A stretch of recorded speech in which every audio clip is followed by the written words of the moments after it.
నాకు చాలా సంతోషంగా ఉందండి. ఎంత సంతోషంగా ఉంది.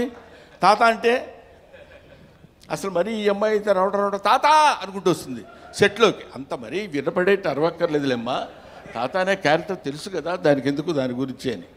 సరే, ఆడపిల్లలు వాళ్ళు వాళ్ళ మేరకు అందరి చేత అద్భుతంగా నటింపజేయించినటువంటి దర్శకుడికి, వాళ్ళకి అవకాశాన్ని కల్పించినటువంటి ప్రొడ్యూసర్ గారికి అందరికీ నా హృదయపూర్వకమైన నమస్కారాలు తెలియజేసుకుంటూ, ఎవరినైనా మర్చిపోయి ఉంటే క్షమించండి, లేకపోతే లేదు, అది మీ ఇష్టం, నేను దానికి ఏం చెప్పలేను. పోతే one and only that is megastar Chiranjeevi. Megastar Chiranjeevi గారి గురించి అఫ్కోర్స్ ఆయన గురించి మాట్లాడటానికి నా ఒక్కడికే క్వాలిఫైడ్ మ్యాన్ అనుకుంటున్నాను. ఆయన 40 సంవత్సరాల సుదీర్ఘమైన ప్రయాణం ఆయనతో, నా 4 decades.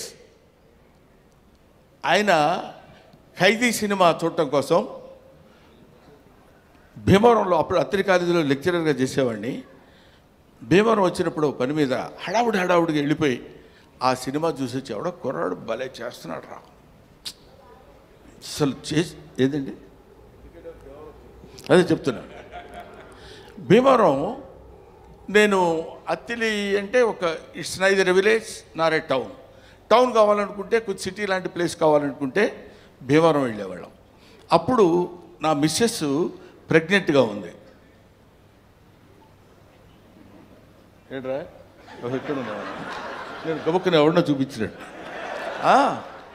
ఉన్నప్పుడు తను తీసుకుని భీమవరం వెళ్ళి, భీమవరంలో చెకప్ చేయించుకొని అది పాజిటివ్ వచ్చింది అనగానే గబ పరిగెట్టుకుంటూ ఆవిడని లాక్కుని ఆల్మోస్ట్, ఎందుకంటే ఆ సినిమాలో ఫస్ట్ ఫైట్ బిగినింగ్లోనే ఫైట్ ఉంటుంది, ఇది ఖైదీ ఫైట్. అంతవరకు అట్లాంటి ఫైట్ చూసిన వాళ్ళు లేరు. ఇవాళ చిరంజీవి గొప్పోడయ్యాడు, చిరంజీవి చాలా గొప్పోడయ్యాడంటే he is the trend setter. Trend setter అంటే మనం to be frank with you, fights అంటే ఒక రకంగా చూసినటువంటి వాళ్ళం, ఇదేంటి ఇలా కూడా ఫైట్స్ చేయొచ్చా, ఇలా కూడా చేస్తారా అనేటువంటి ఒక దిగ్భ్రాంతిని కలిగించినటువంటి ఆనాడు ఒక ఫైటర్, ఒక ఫైట్ మాస్టర్స్కి ఈయనకి ఏం చెప్పాలి అనేటువంటి ఆలోచనలో పెట్టినటువంటి వ్యక్తి చిరంజీవి గారు. ఆ రోజు ఖైదీ నుంచి ఈ రోజు వరకు ఆయనతో ఎన్నో ఎన్నో ఎన్నో ఎన్నో సినిమాలు చేశాను. అది పక్కన పెడితే, ఆ తర్వాత కొంతమంది, ఇప్పుడు నేను కొన్ని ఫంక్షన్స్కి ఆయనతో పాటు అప్పట్లో ఘరానా మొగుడులో అది గుంటూరులో జరిగింది, 100 days ఫంక్షన్ గుంటూరులో జరిగితే మొత్తం అంటే కనుచూపు మేరకు, ఇప్పుడు ఇట్లా కూర్చున్నప్పుడు ఇది ప్యాంటు ఇది షర్టు ఇట్లాగా కనపడేది కదా, అలా కనపడలే. ఇక్కడి నుంచి చూస్తే అన్ని తలకాయలు అలా కదులుతున్నట్టున్నాయి, 1 ఎకరం 2 ఎకరాలు. అది Chiranjeevi charisma on the stage. అది నేను చూశాను కాబట్టి నేను ఒక్కడే ఆ విషయం చెప్పగలను. అది ఆయన కారులో లక్కీగా ఏంటంటే, అప్పుడు బ్రహ్మానందం చిరంజీవి గారికి చిన్న అల్సేషన్ డాగ్లో ఉండేవాడు. అంటే ఆయన రక్షిస్తాడని కాదు, ఆయన కారు ఎక్కితే గబుక్కని డాగ్ కూడా ఎక్కి కూర్చుంటుంది. అది Brahmanandam place on those days. అక్కడి నుంచి ఆయన ఎక్కిన బస్సులో బెజవాడలో స్టే చేసి గుంటూరు వరకు వస్తున్నప్పుడు, బెజవాడ నుంచి గుంటూరు వరకు జనం బస్సు పక్కన ట్రైన్స్లో దాన్ని ఏమంటారు మోటార్ సైకిళ్ళ మీద వాటి మీద వీటి మీద వెనక ఏమైనా అయిపోతామేమో అన్న భయం కూడా కలిగే రోజుల్లో అది ఆయన చరిష్మా. కాలు కదిపితే 2 రాష్ట్రాలు, ఇవాళ 2 రాష్ట్రాలు, ఒకప్పుడు ఆంధ్రప్రదేశ్ గిల్ల గిల్ల గిల్ల గిల్ల కొట్టుకునేది. చిరంజీవి డాన్స్ అంటే ఇది కదా చిరంజీవి డాన్స్ అని అనుకునేవాళ్ళు. డాన్స్ సాంగ్ చెయ్యటం అంటే that credit goes to Chiranjeevi only, one and only. ఆ తర్వాత ఫైట్స్, తర్వాత కొన్నాళ్ళు మాకు భయం వేసింది, మా బొచ్చల్లో రాయేస్తాడేమో అని. అంత బాగా కామెడీ చేస్తాడు ఆయన. అది చూడండి, అది ఏమీ ఎరగనట్టు అట్లా ఫేస్ పెట్టి ఇలా అన్నట్టు, ఎంత మేమందరం సరదాగా కామెడీ రే సార్ ఏ కిషోర్ నువ్వు కూడా చేసినట్టున్నావు కదా, ఏం సార్ అన్నట్టు ఉంటుంది. కానీ మన భయాలు మనకు ఉంటాయి. అది అనేక రకాలైనటువంటి, ఇప్పుడు ఎవరు నేర్పారమ్మ ఈ కొమ్మకు పూలిమ్మని రెమ్మకు అన్నట్టు, ఎవడు నేర్పాడు ఈయనకి హార్స్ రైడింగ్? ఎవరు నేర్పాడు? ఇవాళ నేర్చుకుంటానికి వాళ్ళ ఫాదర్ హార్స్ రైడింగ్ నేర్చుకోరా అని చెప్పి అక్కడికి పంపించరా, తనే నేర్చుకున్నాడు. కొదమ సింహంలో అలా పట్టుకుని కౌబాయ్ లాగా క్యాప్ పెట్టేసి వెళ్ళిపోతున్నాడంటే దట్ ఈజ్ చిరంజీవి. అసలు బంగారు కోడి పెట్ట అన్నప్పుడు ఇదిగో ఇది 25 years బ్యాక్ చరిత్రని ఇప్పటి వరకు మీరు గుర్తుపెట్టుకుని ఉన్నారు. That is Chiranjeevi. ఊరికి నేను చిరంజీవిని పొగట్టడం కోసం నేను ఇవాళ రమ్మలేదు. ఆయన ఇవాళ యాక్సెప్ట్ చేసి ఇక్కడికి వచ్చి ఏది చేసినా అదొక అద్భుతం, ఏది చేసినా అదొక ఆశ్చర్యం. కొన్ని ఆశ్చర్యాలు మనం చేయలేం, అవి కుదురుతాయి అంతే. Wonders cannot be made, they happen. అటువంటి ఆశ్చర్యకరమైనటువంటి జీవితాల్లో జన్మల్లో ఒక జన్మ చిరంజీవి గారిది. ఇంకా చాలా చాలా చెప్తూ, అందుకనే ఆయన్ని ఊరికనే చాలా గొప్పవాడని కాకుండా కారణ జన్ముడు అనటానికి రీజన్ అది. ఇటువంటి కారణాల వల్ల పుట్టినటువంటి వ్యక్తి. ఇందాక నుంచి ఇప్పుడు అమ్మాయి మాట్లాడుతున్నప్పుడు చిరంజీవి గారు మిమ్మల్ని చూస్తూ అని కళ్ళ నీళ్ళు పెట్టేసుకుని ఆ యాంగ్జైటీ, ఎక్సైట్మెంట్ నేను చూశాను చాలా చోట్ల. ఆయన పక్కనే ఉంటుండేవాడు కదా, వెళ్ళినప్పుడు ఏమన్నా వచ్చేసి గడగడ పడుకుని ఇలాంటివి ఎన్ని ఎన్ని ఎన్ని ఎన్ని చూశాడు. ఆయన చూడని చరిత్ర, ఆయన చెప్పని చరిత్ర, ఆయనకి తెలియని చరిత్ర. That is Chiranjeevi. ఈరోజు చిరంజీవి గారు ఇంకొక విషయం చెప్పేసి బోరు కొడుతున్నారా అనిపించుకోవడం కోసం చెప్పా. ఇంకో విషయం ఏంటంటే, నేను కింగ్ ఇండియన్ సినిమా కాదు, కింగ్ ఆఫ్ వరల్డ్ ఫిలిం ఇవాళ కాదు. నేనేదో ఊరికనే మీరు ఇండియా అన్నారు కాబట్టి నేను వరల్డ్ అందామని కాదు.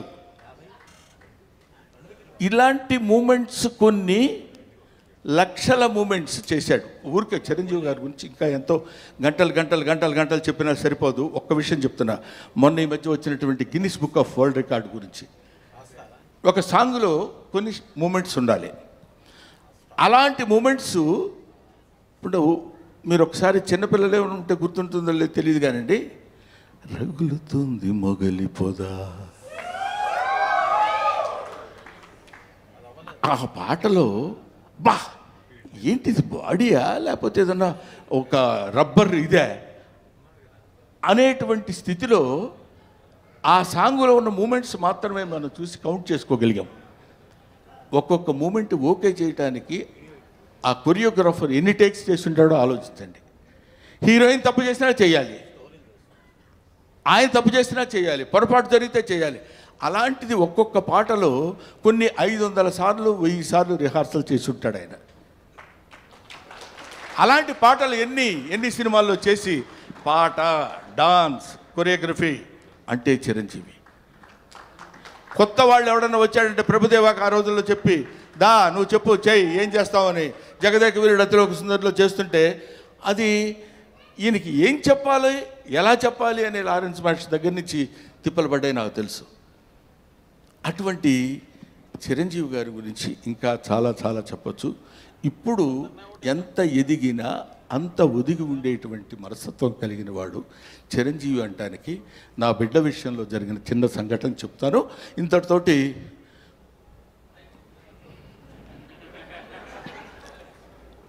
నేను ఈ సినిమాకి చీఫ్ గెస్ట్గా ఆయన్ని పిలుద్దాం అనుకుంటే సరే ప్రతిసారి మనకు తెలుసు కదా ఆయన గురుగారు మన ఇంట్లో అంటే వస్తాడు ఆయన. వీడి ప్రతిదానికి ఎక్కడ ఏదైనా రండి అంటాడేంటి అని అనుకుంటారేమో అనే ఆలోచనతో కొంచెం తటపటాయించా. నాకు నా తమ్ముడు ఉన్నాడు ఎదురుగా, రాజా రవీంద్ర, అతనితో చెప్పా ఇట్లా మీరు ఎందుకు సార్ అలా అనుకుంటారు, ఆయన అలా అనుకోడు సార్ అన్నారు. అయినా నాకు కొంచెం చాలక ఎవరినన్నా పిలుద్దామా, ఎలాగన్నా ఎవరన్నా వస్తే బాగుంటుంది కదా అనుకుంటే ఈ విషయం తను చిరంజీవి గారికి చెప్పాడు. ఏమండి బ్రహ్మానందం అనే సినిమా వాళ్ళ అబ్బాయితో తీశాడు, యాక్ట్ చేశాడు, మిమ్మల్ని చీఫ్ గెస్ట్గా పిలవాలనుకున్నాడు. కానీ గురువుగారిని మరీ మనం ఎక్కి తొక్కేసినట్టు బాగుండదురా, ప్రతి చోటకి 9వ తారీఖు 5వ ఫంక్షన్ ఉంది, 10వ తారీఖు అయితే మళ్ళీ 11వ తారీఖు ఫంక్షన్ అంటే కొంచెం ఇబ్బందిగా ఉంటుందని అన్నాడంటే ఆ ఫోన్ ఇలాగి అని తన దగ్గర ఫోన్ తీసుకుని సడన్గా చూస్తే ఈయన ఫోను. బ్రహ్మో రా, చాలా కాలం అయింది మాట్లాడి, నన్ను పిలవడానికి ఎందుకంత మొహాటపడ్డావు? లేదు నేను ఇటు సైడ్ నుంచి అంటే మాట ఇంకా అక్కడి నుంచి వాయిసే ఒకటి, దానిలో చేసిన తప్పు ఇంకోటి, ఈ రెండు కలిపి లేదు.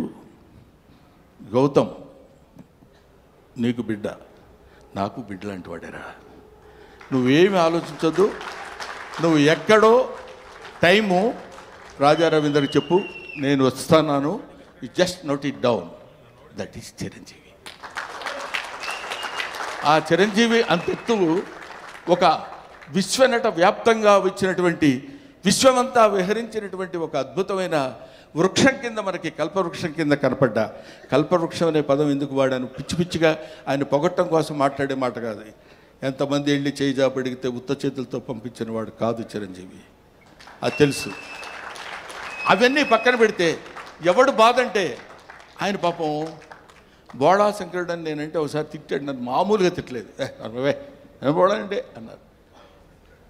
₹1,00,000 వెళ్ళి అయ్యా కొంచెం దానం చేయండి అన్నారు అనుకో, అరే వీడు నన్ను మోసం చేయడానికి 1,00,000 అడుగుతున్నాడు రా, వీడికి 50 ఇచ్చి పంపిస్తాను. కానీ వాడికి తెలుసు వాడికి కావాల్సింది 50. అంటే ఇచ్చేటువంటి గుణం అలా ఉందంటానికి, ఇంత మనం చూస్తున్నటువంటి చిరంజీవి ఇంత గొప్పవాడు, ఇంత గొప్పవాడు, ఇంత గొప్పవాడని మనం అనుకుంటానికి అంత విస్తరించినటువంటి ఆ చెట్టు ఎన్ని దశాబ్దాలుగా భూమితో పోరాడి పోరాడి పోరాడి తను భూమి నిండా విస్తరించుకుని పోయి, అది మనకి కనపడదు. ఆయన పడినటువంటి శ్రమ మనకి కనపడదు. ఆయన భూమిలో విస్తరించడానికి తన వేళని ఎలా అయితే లోపలికి పంపించుకున్నాడో మనకు తెలియదు. పైకి కనిపించినటువంటి ఒక అద్భుతమైన వృక్షం మాత్రమే కనిపిస్తుంది. అటువంటి మన 2 రాష్ట్రాలకి, మన భారతదేశానికి, లేకపోతే మన ఇంకొక ఇట్లాగా హద్దులు ఉన్నటువంటి వ్యక్తి కాదు చిరంజీవి. హద్దులు లేనటువంటి అమితమైనటువంటి మహనీయుడు చిరంజీవి. ఆయన వచ్చి ఆ రోజు నన్ను ఎట్లా అయితే చెయ్యి పట్టుకుని మొట్టమొదటిసారి నేను విమానం ఎక్కింది ఆయన తీసుకెళ్ళినప్పుడే, నాకు తెలియదు అంతవరకు, చెయ్యి పట్టుకొని ఫ్లైట్ ఎక్కించి తీసుకొచ్చారు. ఇవాళ నా బిడ్డని చెయ్యి పట్టుకుని ఇప్పుడు ఈ విమానం ఎక్కిస్తున్నారు. Thank you very much, thanks a lot.